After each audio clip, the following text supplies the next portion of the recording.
Yeah, so I'm a professional photographer and I was on location and I decided to eat a gummy bear and it pulled out my porcelain crown, just yanked it right out. And I needed to get that fixed immediately.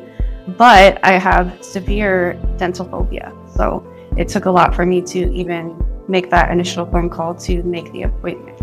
I've had dental phobia since I was about 12 and I'm 45 now, so many, many years.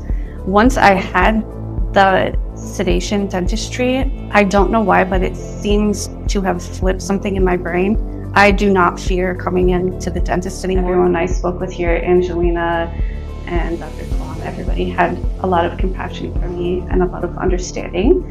So I was able to come in and get the crown put back on. We did the sedation dentistry, which I was actually terrified of at first because I've never had any sedation done and I'm kind of have a fear of being out of control or, But once I did it, I felt perfectly fine. In fact, I didn't have any anxiety that I normally have for like two-ish days afterwards. So it was just great.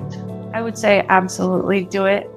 Have no fear. Just come over and let them take care of you. You will be fine. There's nothing scary about sedation. There's nothing scary about anyone here. And no one will judge you at all. You will be perfectly safe. If I can do it, literally anyone can do it. That's how scared I used to be.